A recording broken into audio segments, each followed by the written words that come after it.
Olá, falaremos hoje sobre os diferentes pulverizadores agrícolas e os seus cálculos e regulagens para fazer a calibração do pulverizador, seja ele qual for. Falaremos até de como regular ou calibrar um costal, pulverizador costal manual.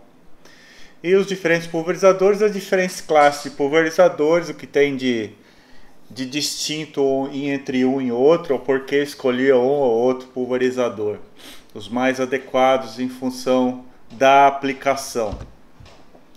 Primeiro nós temos que ver que todo pulverizador hidráulico ele possui uma ponta hidráulica. Então todo pulverizador hidráulico, de circuito hidráulico, que faz a variação da aplicação através da pressão hidráulica que passa por uma ponta, ele tem uma ponta de hidráulica de pulverização. Então qual que é a diferença entre bico e ponta? Esse é um ponto muito importante. Esse aqui, esse conjunto inteiro, ele é chamado de bico. O bico tem corpo, o bico tem um filtro, o bico tem a ponta, o bico aqui tem um anel de vedação, que faltou aqui nesse desenho ilustrativo que eu peguei da internet. Aqui existe um anel de vedação de borracha, parecido com um anel de torneira de casa. É um anel com um furo no meio.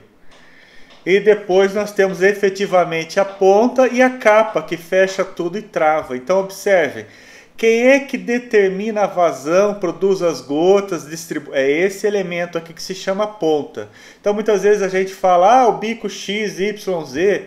Então não esqueça que bico é tudo, embora no campo a gente chame isso aqui de bico, não é? Mas o termo correto para ele é ponta hidráulica de pulverização. Esse elemento que determina a vazão, esse elemento que produz as gotas, esse elemento que produz a distribuição, sendo mais homogênea ou menos homogênea. Aí vê do tema passado lá, essa questão de DMV, índice SPAN, né, de amplitude relativa, não é? É ele que determina a vazão, porque é ele possui um orifício de tamanho variado e essa dimensão desse orifício está atrelada à cor dessa ponta, segundo uma norma regulamentadora, não é? Então, quem faz todo o trabalho de produção de gota é esse elemento, e ele é um dos conjuntos com os outros elementos para formar o bico, tá bem? Então o bico ele determina a vazão em função da cor da ponta, por uma norma ISO 10625.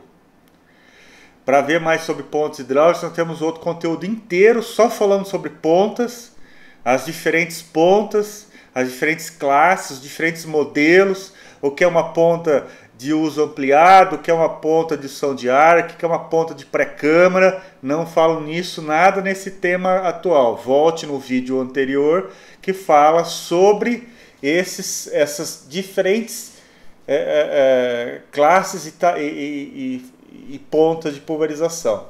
Falaremos aqui no modo geral porque o ponto é um componente do pulverizador, é por isso que nós estamos repetindo esse tema. Então a vazão é de responsabilidade da ponta e a cor da ponta determina a vazão. Por exemplo, o verde é o 0,15. O amarelo é o 0,2. Enfim. Aí essa ponta também é responsável pela formação da distribuição mais homogênea ou menos homogênea na geração de gota. Então o perfil de distribuição é uma característica da engenharia da ponta. Se ela é uma ponta de uso ampliado, se ela é uma ponta de indução de ar, se ela é uma ponta de pré-câmara, se ela é uma ponta defletora, se ela é uma ponta OC, off-center, né, para aplicação em culturas perenes, por exemplo. Enfim. Então a distribuição também é função da ponta. E a distribuição ela é definida principalmente pelo modelo. E atenção à geração da ponta.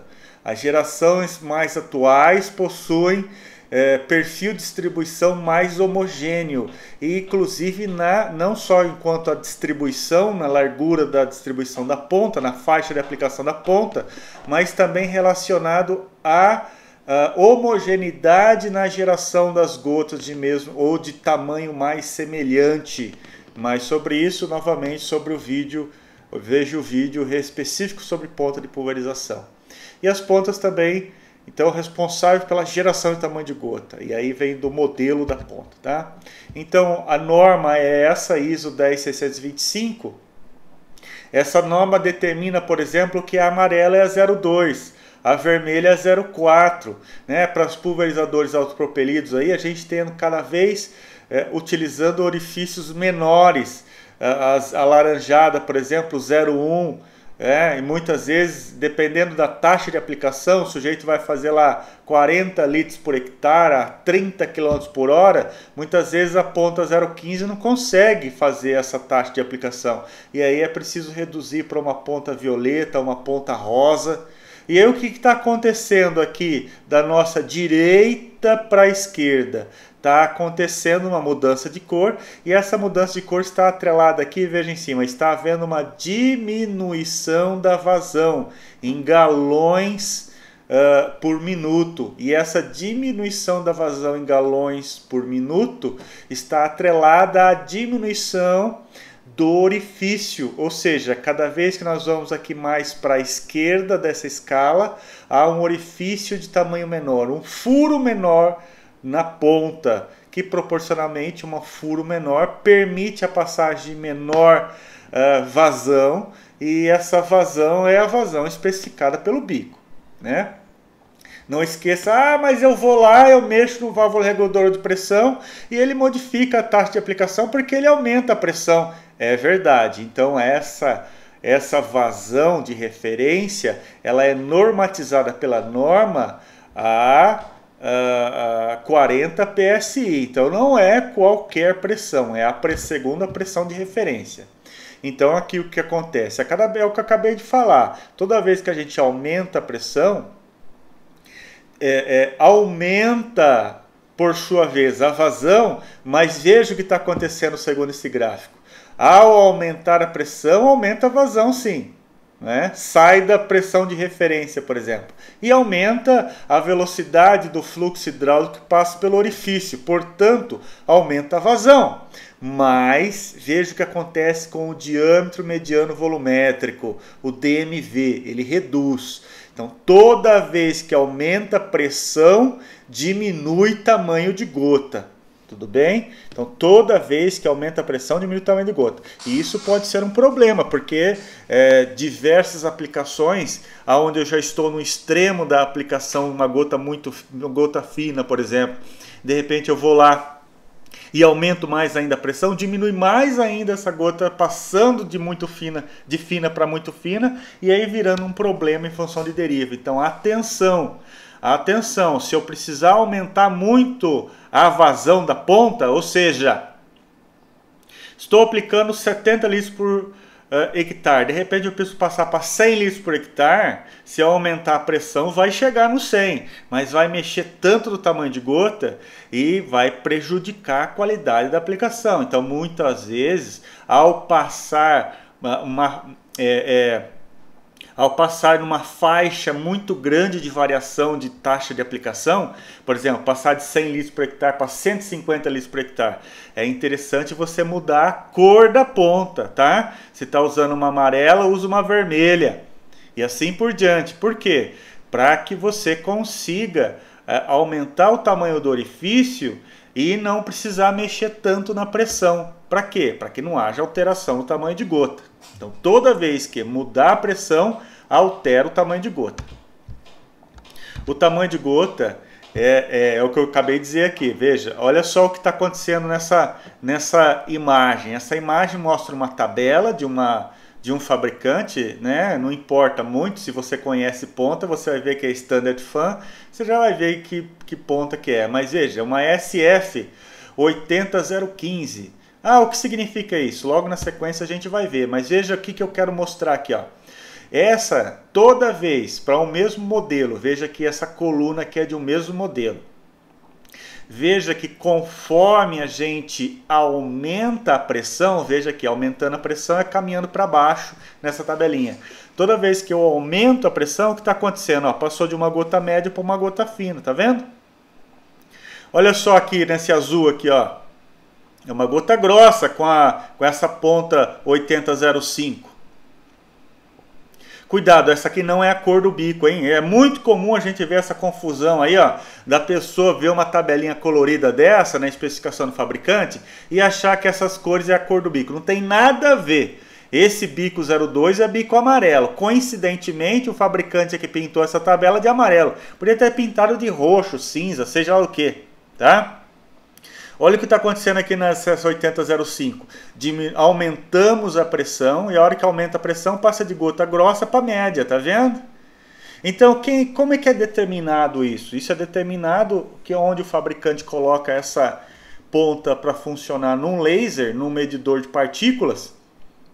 E aí o medidor de partículas vai dar, segundo aquela pressão de especificação, qual é o tamanho de gota, o DMV que está sendo medido, né? Então, veja, toda vez que diminui a pressão é o contrário. Veja aqui, ó, diminuiu a pressão, passou de uma gota fina para uma gota média, ou seja, aumenta o tamanho de gota, tá bom? E o que está acontecendo aqui na variação da coluna? Variação dessas colunas aqui, né? É a variação da cor, né? Esse aqui é o amarelo, esse aqui é o verde, tá? Como é que lê essa especificação? Vamos ver aqui de dois, ó, nós estamos vendo dois fabricantes aqui, um Tijet e um Hypro.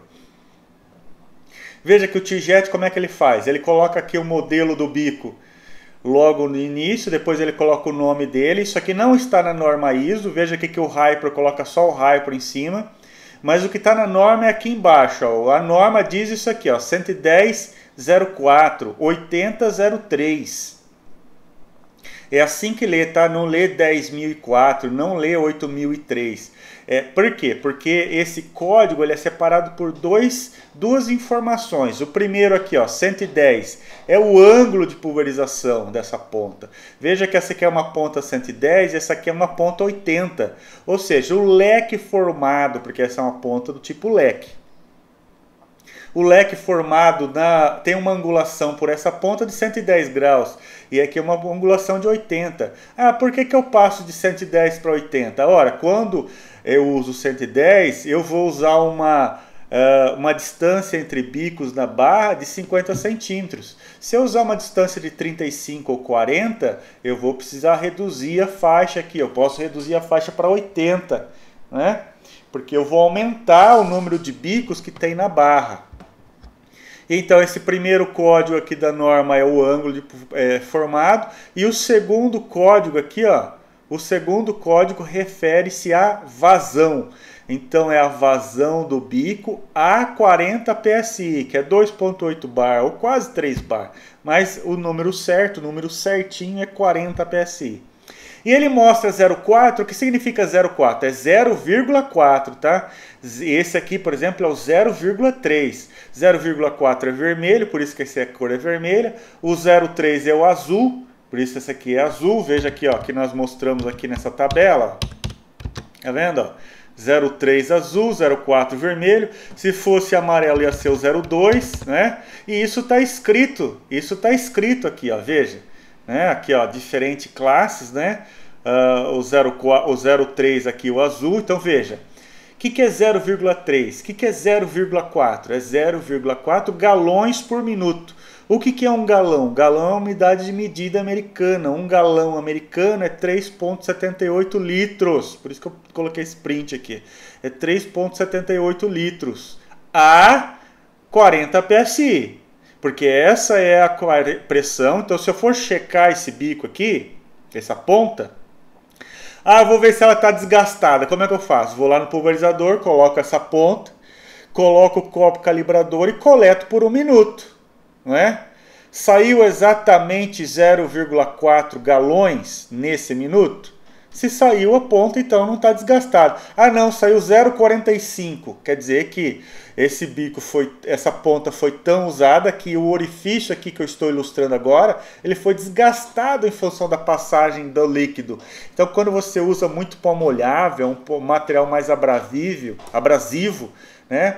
Você usa, dependendo então da formulação e da quantidade de vezes que vai ser utilizado esse pulverizador na safra inteira, vai haver um desgaste da ponta. Então eu preciso checar de tempos em tempos se essa vazão está de acordo com a vazão de referência ou não.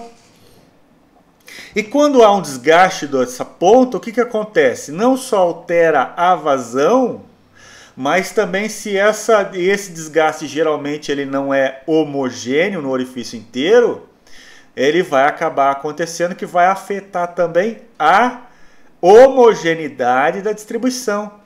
Ele tem uma tendência de fazer parecido com uma curva de distribuição normal e de repente ele fica vazando mais em um lado do que do outro lado da formação do leque. Então eu preciso checar essa ponta de tempos em tempos se ela alterou a vazão. Se ela alterou a vazão, certamente ela alterou também o perfil de distribuição. E aí ela precisa ser trocada. Quando ela sai de mais de 10% da variação nominal, ou seja, se ela precisa aplicar 0,4 e de repente está aplicando 0,44, ela saiu muito da pressão de referência. Então essa ponta precisa ser trocada.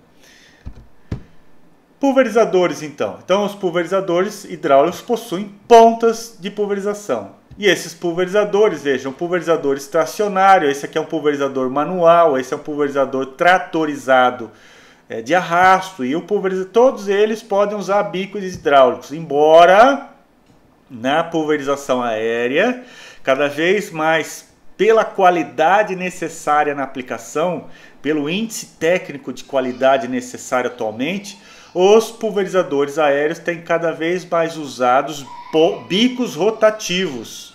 Bicos rotativos, certo? Digita aí no Google, vê bico rotativo, Inglaterra. Aí você vai ver um bico rotativo de referência no mercado, embora eu não queira falar o nome. Mas os mais comuns aqui, todos eles então possuem um circuito hidráulico. Veja, até esse aqui possui um circuito hidráulico. Um circuito hidráulico que vai proporcionar a saída do líquido pelo orifício da ponta através da pressão hidráulica de recalque da cauda, que está num volume. Essa pressão vai ser bombeada então para a saída do orifício, tá bem? Os pulverizadores estacionários são utilizados principalmente em casos de vegetação, na horticultura. Por que eles são chamados estacionários? Porque eles não andam, eles ficam parados. Normalmente a bomba é acionada por um motor elétrico. E aí o sujeito ele carrega uma mangueira e vai pulverizando a área lá, né, caminhando com essa mangueira que ele leva de um lado para o outro. O pulverizador ele fica paradinho, por isso ele é chamado estacionário. Muito utilizado em horticultura, casas de vegetação. Os pulverizadores manuais têm diversos de capacidades de reservatório. Tem os portáteis e existem os costais. Esses são os costais, mostrando aqui uma versão de 15 litros, 16 litros e 20 litros. Né? É muito utilizado esses pulverizadores para fazer o quê? Catações ou aplicações em pequenas áreas, onde eu faço... errei na pulverização, sobrou um monte de falha lá, né? Utilizada na cana, por exemplo, setor de cana, utilizados os pulverizadores costais. E na horticultura, por quê? Porque eles são baratos, né? São tratorizados? Não, não são, são manuais. E essa é uma versão, existem os manuais portáteis, de mão mesmo, e existem esses manuais que são costais. E nas aplicações experimentais também é comum a utilização desses costais. Só que nessas aplicações de experimento é comum utilizar os pulverizadores de CO2, que ao invés do sujeito ficar bombeando aqui, ele possui um cilindro que vai fornecer a pressão para a pulverização diretamente no reservatório do líquido, né? E aí muitas vezes o reservatório é utilizado lá um tubo PET, né? Um reservatório, um frasco PET. Como é que eu faço a regulagem do pulverizador costal na prática? Bom, primeiro eu preciso coletar a vazão na prática. Para eu coletar a vazão eu vou usar um dispositivo. Esse aqui é um copo calibrador específico de costal, porque ele tem um furo. É muito parecido com um reservatório de veneno, né? Se você quiser adaptar, dá também. É só pegar lá e fazer um furo nele na parte de cima. Ele não vai ter a escala, mas aí você mede o volume depois com uma outra dispositivo, um copo calibrador. Mas só para coletar num campo, né? Faz um furo lá, coloca a ponta aqui, né? Coloca a ponta dentro do reservatório e aí caminha, como se você estivesse caminhando, pulverizando normal, uma área de 10 por 10 metros. Ora, 10 por 10 metros possui 100 metros quadrados. Então faz uma regrinha de 3 aqui, ó. 100 metros quadrados caiu, sei lá, 1 litro. Bom, se 100 metros quadrados caiu 1 litro em 10 mil metros quadrados, que é 1 hectare, 10 mil metros quadrados é 1 hectare, vai cair quanto? Ora, vai cair 100 vezes mais. Então, se caiu aqui nesses 100 metros quadrados, 10 por 10, caiu 1 litro, em 10 mil metros quadrados vai ser 100 litros. Então, qual que é a taxa de aplicação? A taxa de aplicação é 100 litros por hectare. Eu quero aplicar mais. Bom, se você quiser aplicar mais nos pulverizadores costais, eu recomendo você trocar a ponta. Por quê? Porque normalmente aqui a sua taxa de bombeamento vai ser constante. Não adianta você querer bombear mais, que você vai cansar. Isso é um pulverizador bem cansativo para você trabalhar o dia inteiro com 15, 20 litros nas costas e mais bombear o trem. Então, para aumentar ou diminuir a taxa de aplicação nesse caso, porque andar mais rápido ou mais devagar você pode ir também, só que eu recomendo você caminhar em uma velocidade de passos confortável, porque senão você vai cansar ao longo do dia, tá? Então como é que eu mudo a taxa? Muda a cor do bico, muda a cor da ponta, tá? Os pulverizadores montados, eles são tratorizados. E nesse caso, os montados possuem reservatórios que o volume carregado no reservatório ele tem que ser suficiente ou adequado para os tratores conseguirem levantar. E normalmente, gente, aqui tem uma capacidade variando desde 200 a 600 litros.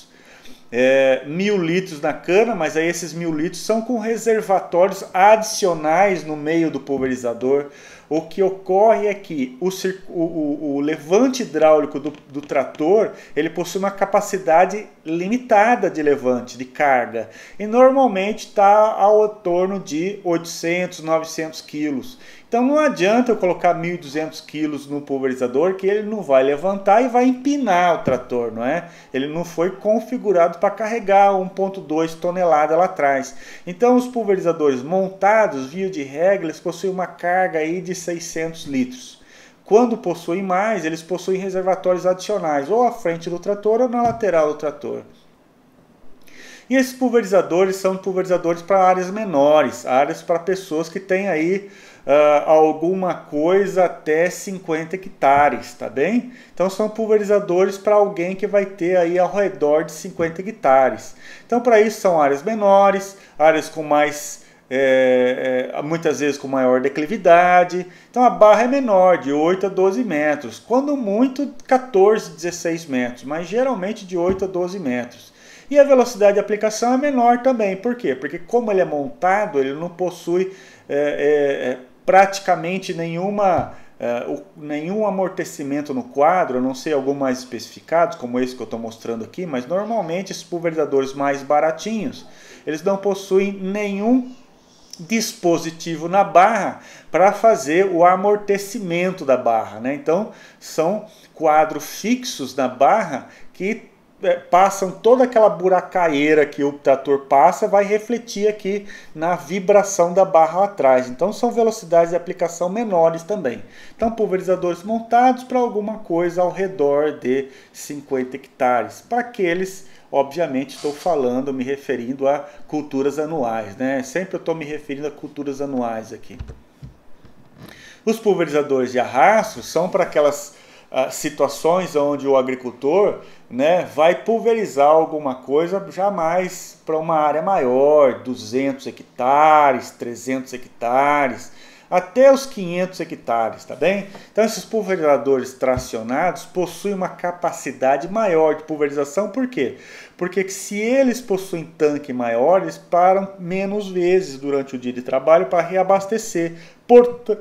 Portanto, a capacidade de campo operacional de hectares por hora que esses pulverizadores fazem é maior do que os pulverizadores montados, tá bem? Então, quanto eles fazem de hectares por hora? Maior do que os pulverizadores montados, mas menores do que os autopropelidos. Então, são pulverizadores aí que precisam de tratores entre 65 e 100 cavalos. Geralmente, aí se coloca para tracionar esses pulverizadores um trator de 70 cavalos, né? É uma barra geralmente maior do que 20 metros, aí normalmente 24 metros. E aí podem caminhar numa velocidade maior de deslocamento, 8, 12 km por hora. Né, porque ele não está ligado rigidamente no hidráulico do trator, né? O pulverizador montado vai aqui no hidráulico do trator. Eles já podem possuir uma suspensão na barra, e se possuir uma suspensão no quadro da barra, vai proporcionar uma velocidade de deslocamento um pouco maior do que os quadros mais rígidos. Existem os pulverizadores de pistola para aplicação em culturas perenes, como essa que a gente está vendo aqui. Esses pulverizadores de pistola, eles tendem a fazer a aplicação totalmente manual, como você está vendo aqui.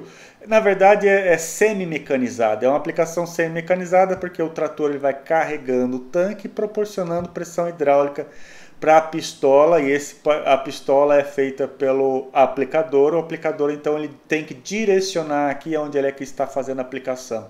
Muito utilizado em aplicações de culturas perenes de menor porte, de relação de tamanho, de hectares, não é? A gente está vendo aqui aplicando uma palmeira, mas poderia ser palmeira, mas poderia ser coco. Eu já vi utilizando até em laranja, né? Mas aí para pequenas propriedades, porque a capacidade operacional em hectares por hora dele é menor, já que é semi-mecanizado, né? É menor até do que os turboatomizadores, né? Essa aplicação também é interessante quando você não quer usar um turboatomizador, mesmo aí sendo uma área de implantação grande, sei lá, 1000 hectares de laranja.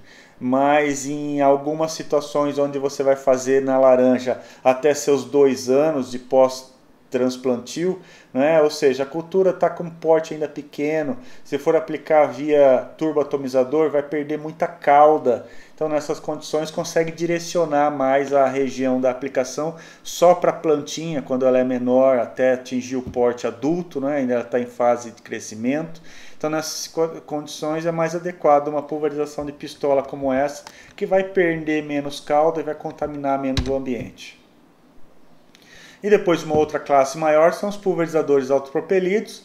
Autopropelidos porque eles não possuem tratores tracionando, eles mesmos possuem a sua própria fonte de potência, andam sozinhos, por isso tem esse nome de autopropelidos. São máquinas geralmente de grande capacidade operacional, máquinas para aplicação em áreas acima de 500 hectares. Né? Embora a gente veja algumas situações para 200 hectares a pessoa tem um autopropelido, mas ele, em função dos custos operacionais, ele tende a ficar um custo mais adequado para áreas maiores de 500 hectares. E nessas situações, esse pulverizador tem barras de 20 até 30, 40 metros, tá bem?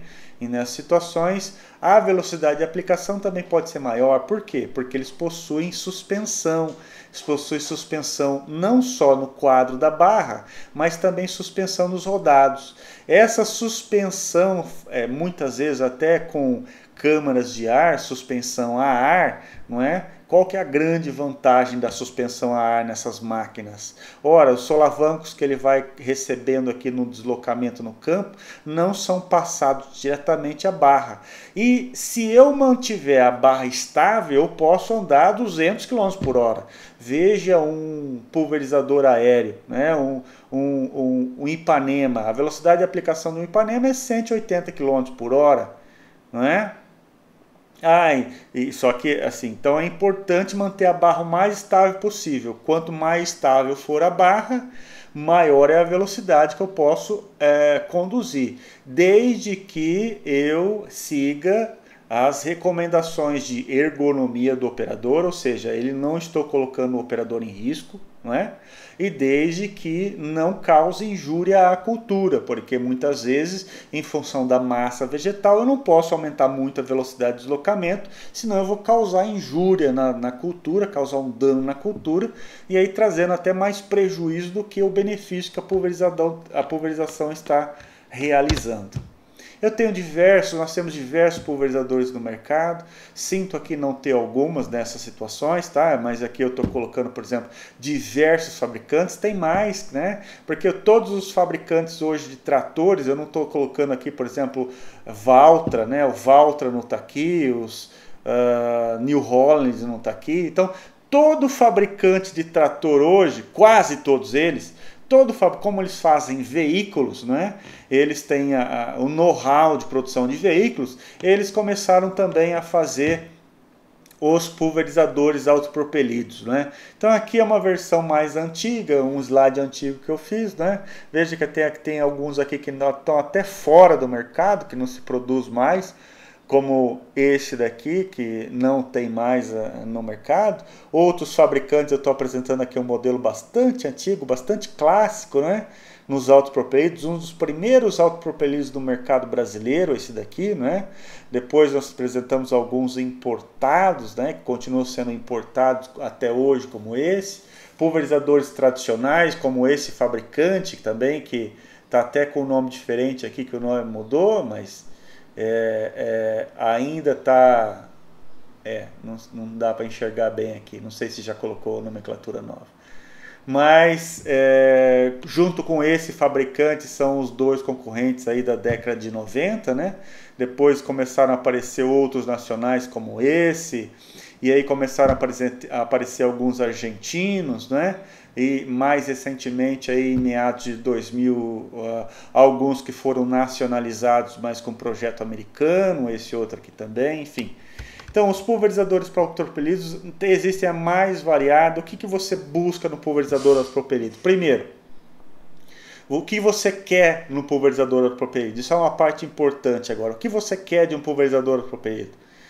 Considerando que ele não quebra, né? Isso é importante, que tenha baixo custo de manutenção, né? Então você começa a escolher pela facilidade de conseguir peças, não é? Você tem o suporte, o pós-venda na sua área de aplicação. Isso é um ponto importante para escolher qualquer máquina. Começa por aí. Há um bom fornecimento de pós-venda? Há uma boa atuação de pós-venda daquela marca na sua região? Comece a escolher por aí. Porque senão vai quebrar, você não vai ter peça. E quebra, todo quebra, não tem um que não quebra. Que você vai precisar repor peça, tá bem? E muitas vezes você tem que esperar aí um mês para chegar uma peça e seu pulverizador está parado bem lá em janeiro, onde está a praga comendo lá na lagarta. Então, você precisa, primeiro detalhe na escolha de uma máquina, existe suporte pós-venda na região? Mas o que você vai escolher do pulverizador autopropelido? Primeiro, o vão livre, essa altura aqui, ó, ela precisa ser o maior possível. Primeiro, por quê? Porque você vai fazer soja de milho, soja de milho, soja de milho. É o que mais acontece no Brasil, né? Muitas vezes algodão, que cresce bastante também, né? Chega um momento que o pulverizador, mesmo autopropelido, não consegue pulverizar mais. Por exemplo, pulverizar para lagarta de fim de ciclo no milho. Isso é muito difícil, vai derrubar um monte de coisa aqui na, né? Pulverização de lagarta no final de ciclo, no milho, né? Então você quer o quê? Você quer altura, vão livre. Você quer o quê? Você quer tamanho de barra. Então, quanto maior o tamanho da barra, melhor. Você quer o quê? Você quer suspensão na barra.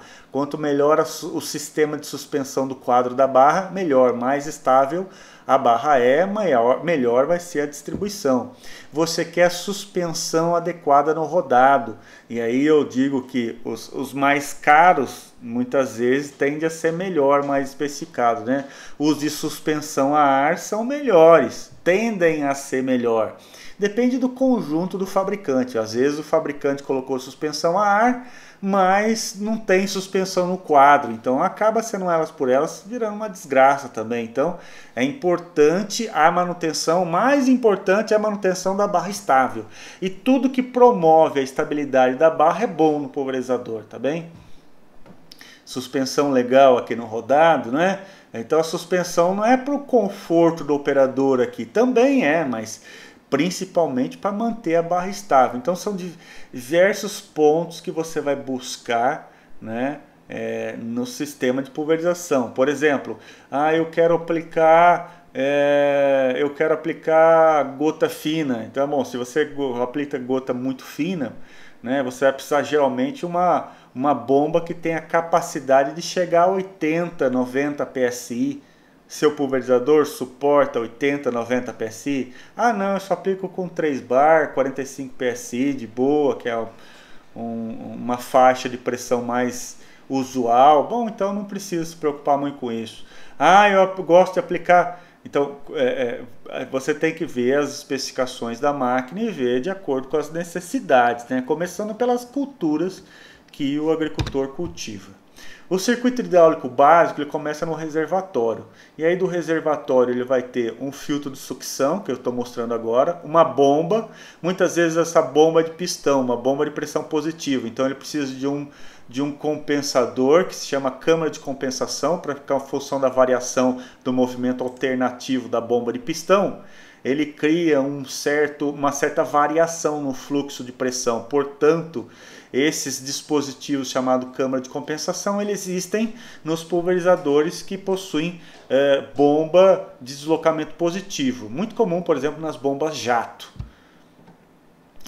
E aí depois aqui essa linha de pressão leva aqui para a válvula reguladora de pressão. Esse 8 aqui é válvula reguladora de pressão, é a que vai direcionar uma certa quantidade da cauda para a barra e uma certa quantidade da cauda para o retorno. É importante entender aqui, que o retorno do circuito hidráulico ele auxilia aqui, na movimentação do turbionamento hidráulico dentro do reservatório. Isso é importante, principalmente quando você usa caudas com pó molhável, com soluções oleosas, aonde o seu defensivo tem dificuldades de fazer uma manutenção da homogeneidade da cauda. Então você precisa ficar batendo a cauda. O que significa bater a cauda? Fazer o circuito hidráulico continuar em movimento. Então parte do retorno é imprescindível aqui para fazer a movimentação da cauda.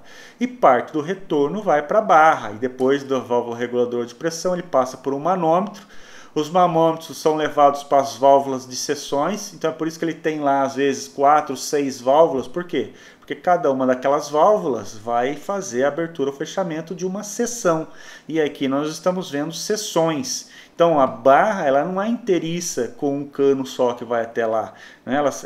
As barras são divididas em seções. Por quê? Para fazer um fechamento, uma finalização de talhão, onde eu quero aplicar só com meia barra, não é? Então ela vai...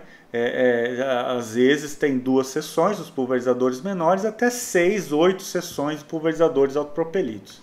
Então esse é o circuito hidráulico. Atenção para o funcionamento do manômetro, tá bem? O manômetro ele só mostra adequadamente a pressão dentro dessa faixa de variação de 25 até 75% da sua escala. Então se você for comprar um outro manômetro, compre um manômetro quando ele quebrou, por exemplo, e é muito comum quebrar, se quebrar troca, porque é um instrumento importante de medição no circuito hidráulico pulverização. Então quando você vai trocar, você precisa fazer a compra de um outro que vai mostrar adequadamente a pressão. E mostrar adequadamente a pressão é mostrar dentro da faixa de 25 a 75% da escala dele.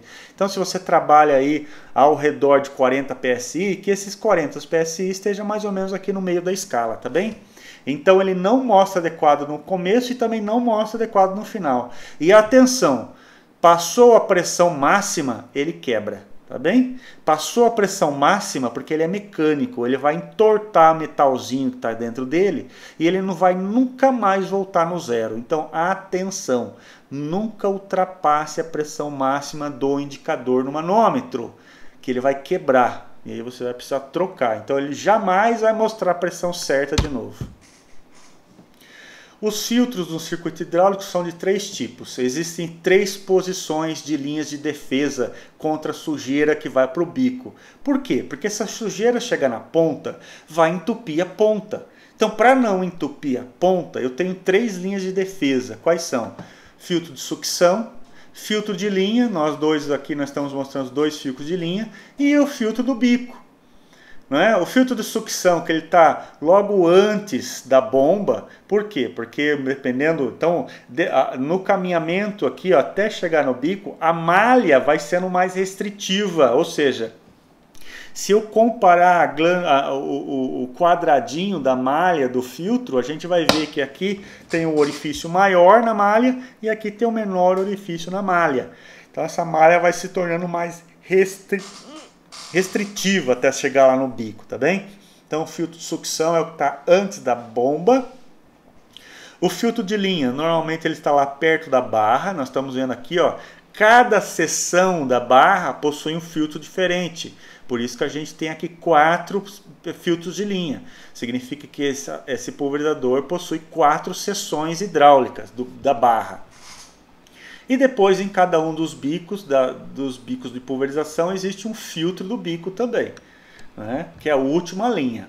Então quanto mais suja a quantidade de sujeira na cauda do ponto de captação, se eu pego lá de uma represa, não posso pegar da represa direto, mas eu posso pegar de um tanque que puxou da represa.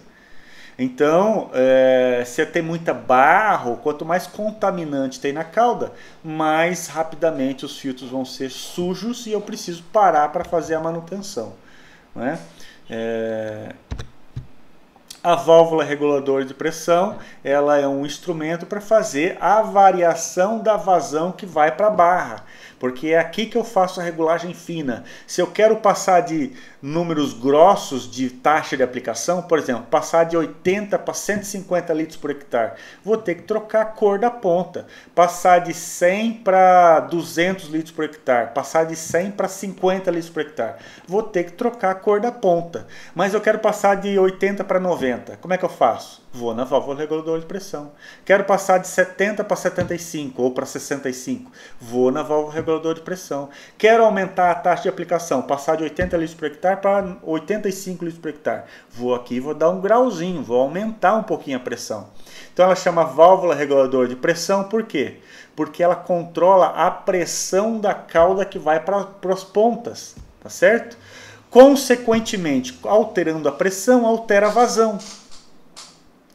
Não se esqueça que também altera o tamanho da gota. Então, consequentemente, ao alterar a pressão que é levada da cauda até a barra, consequentemente estou alterando a vazão. E eu regulo por onde? Por que tem aqui o manômetro sempre? Ora, gente, ora, me ajuda aí, me ajuda aí. Isso aqui é um instrumento importantíssimo. Para quê? Primeiro, para ver se está saindo alguma coisa certa lá atrás para o operador na hora da aplicação. Mas na hora da calibração, estou adiantando aqui, gente. Na hora de calibração, eu vou pegar a tabela da ponta e se está dizendo lá que para eu aplicar 100 litros por hectare tem que colocar 40 PSI, eu vou vir aqui no manômetro e já regular logo de cara em 40 PSI. E vejo lá se está saindo realmente a vazão que eu desejo. Se não estiver saindo, aí eu venho aqui, eu aumento ou diminuo na válvula reguladora de pressão. E muitas vezes a válvula reguladora de pressão tem a válvula com retorno regulável, que é essa daqui, tá vendo? Onde cada seção da barra possui uma válvulazinha que controla o fluxo que volta pelo retorno. Por que essas válvulas são importantes? É importante porque na hora que eu fecho uma seção, toda a pressão que era para sair por aquela seção vai para as outras. E aí aumenta a pressão nas outras. Se aumentar a pressão nas outras, sai mais cauda nas outras, não é?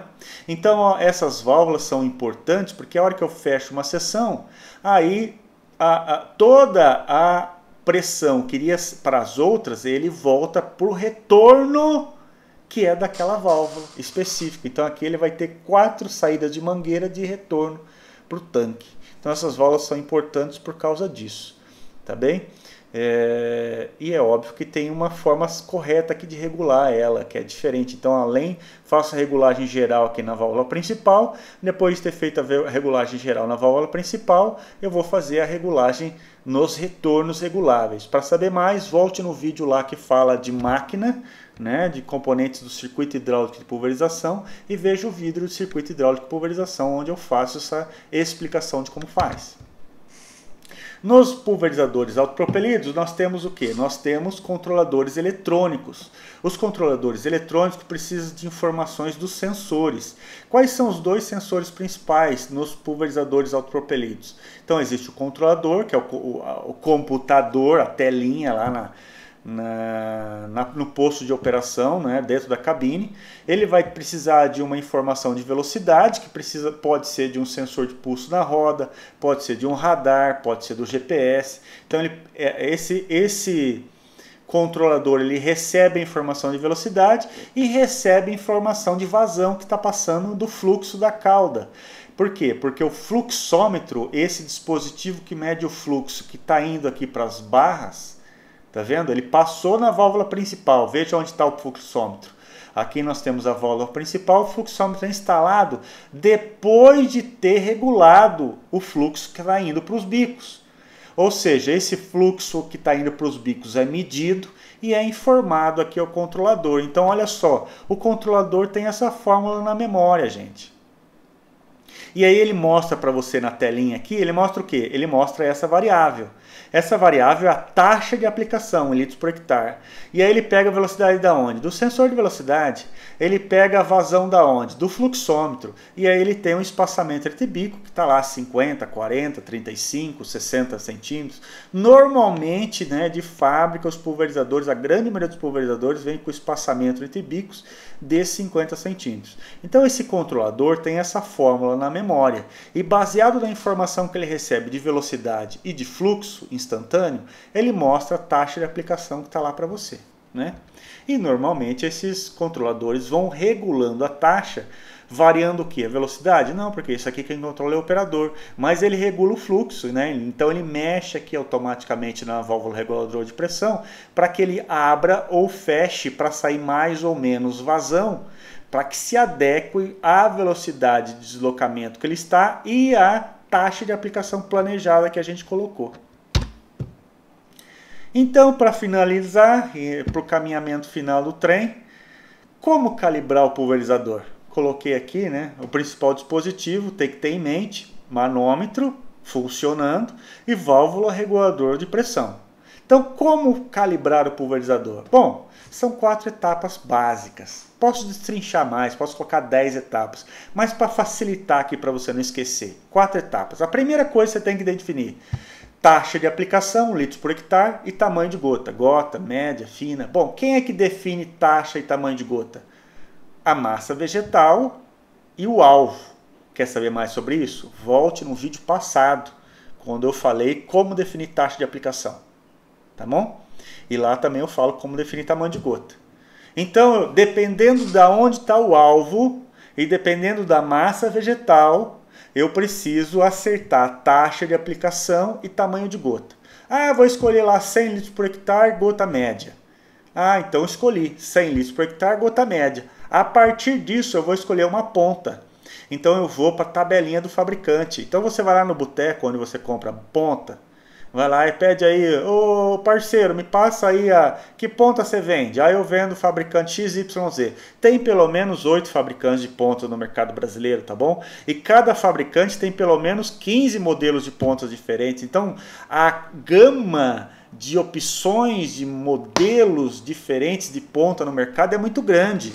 E cada ponta tem uma tabelinha. Então peça essa tabelinha, tá bem? Por quê? Porque você não é obrigado a saber de cabeça qual é o tamanho de gota feito pela ponta X. Às vezes é uma ponta nova, lançada esse ano no mercado, como teve, por exemplo. Hoje, recentemente, nós falamos aí: ah, se eu usar uma... Para com essa conversa, hein? Para com essa conversa. Não é porque é uma ponta cone que vai ser gota fina. Não é mais. Existem pontas cones hoje de indução de ar. Vão fazer gota grossa, extremamente grossa. Então peça a tabelinha da ponta para o sujeito lá. Então a partir do momento que você escolheu taxa e tamanho de gota, vai lá na tabela da ponta e escolha qual vai ser o modelo. Ah, eu quero o tamanho de gota média. Bom, essa ponta aqui que eu quero usar faz gota média? Ah, é uma ponta de indução de ar. Nunca vai fazer. Uma ponta de indução de ar nunca vai fazer uma gota média. Tá bem? Então tem que escolher outra. Ah, eu quero gota média. Vai ser uma gota que é um modelo mais baratinho. Uma ponta de uso ampliado. Ah, eu quero uma ponta melhor, mais especificada. Ah, eu uso uma ponta de pré-câmara para gota média, né? E aí essa ponta, então, escolhida a ponta na tabelinha, aí você vai ver na tabelinha já, você vai ter duas informações na tabelinha. Vai ter a velocidade, que você vai ter que ter definido também, né? E vai ter a pressão. Ah, então dessa tabelinha sai a pressão que eu quero utilizar. Porque essa pressão, gente, que você vai colocar aqui, ó, no manômetro que eu estou apontando agora.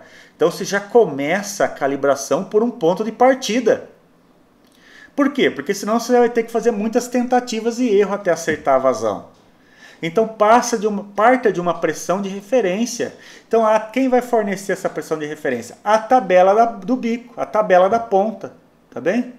Então baseado na tabela da ponta, aí você vai ter uma pressão e aí então lá vai ter uma pressão de determinação de vazão depois do próximo passo. Então veja, qual que é a taxa de aplicação que a gente quer? Definiu aqui no ponto 1. Qual que é a velocidade? No ponto 1 também. O espaçamento é fixo, de 50 centímetros do pulverizador. Então aqui vai dar, por essa equação, nós vamos ter uma informação de litros por minuto. Ah, não é a tabelinha que dá essa informação? É a tabelinha, mas às vezes, gente, a tabelinha tem lá 8 km por hora e 12 km por hora. Aí eu quero a 9 km por hora. A tabelinha às vezes não tem a 9 km por hora. Bom, a 9 km por hora você vai então ter aqui o número exato de quanto você vai querer ter de sair, né, lá no ponta, lá na barra do pulverizador.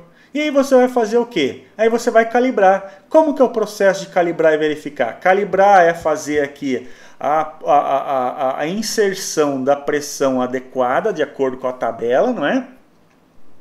Ah, eu queria 8 km por hora, mas a 9 km por hora, e aqui a tabela está me dando a 8. Bom, você coloca vai lá qual que é a pressão para 8 e dá um grauzinho a mais na pressão. E vai e checa. E aí verifica que esse é o processo de calibrar, né? Calibrar não é só ir lá e... Então calibrar é regular e verificar. Calibrar é isso que significa, regular e verificar. Aí você vai lá e verifica. E como que verifica?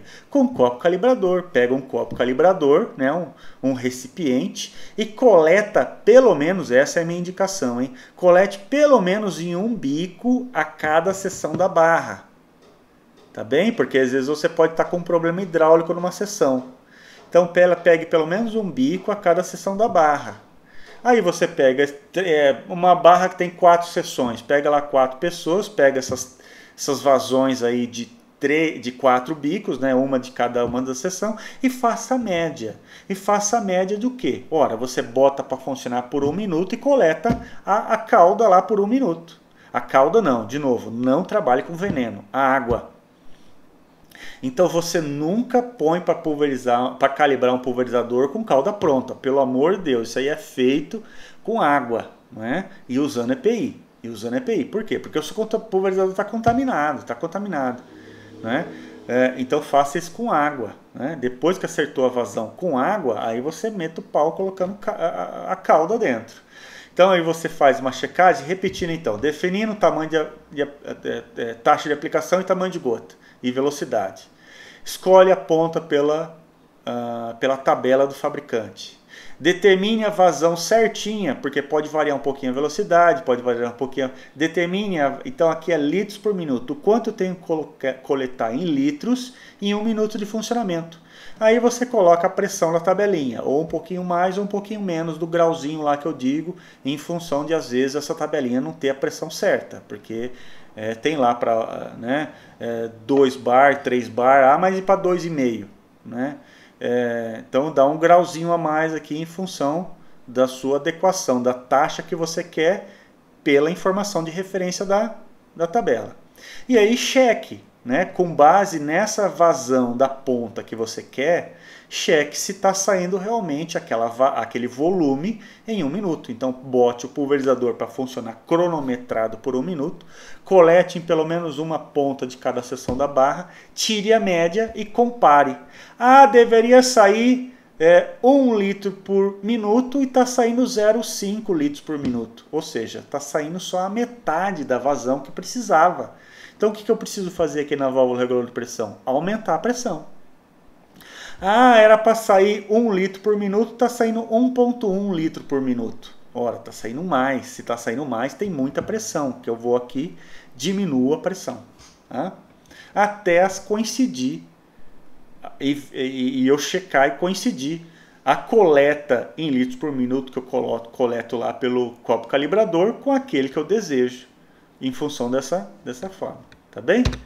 E aí, só para finalizar, essa é um exemplo de uma tabelinha de ponta. Veja aqui que nós temos várias pontas, uma ponta, por exemplo, aqui de ULD, desse fabricante, que não importa agora. E aí ele tem aqui, ó, 120,03. Então aqui tem uma angulação de 120 graus. E aqui essa é a ponta 0,4, por exemplo. Essa aqui é a ponta 0,2, que é a amarela. Né? Então veja aqui, ó, essa aqui é a ponta 0,2. Ah, eu quero fazer a aplicação lá, que em função da forma, eu quero aplicar 0,8 litros por hectare. 0,8 litros por minuto. 0,8 litros por minuto vai ter que ser a 3 bar. Então eu pego esse 3 bar aqui, ó, e vou lá na válvula reguladora de pressão e acerto de acordo com aquilo que está previamente estabelecido na tabela. E aí faz uma checagem, uma calibração, porque, de novo, nem sempre a tabelinha aqui vai conseguir aquela... Ah, eu quero aplicar 105 litros por hectare.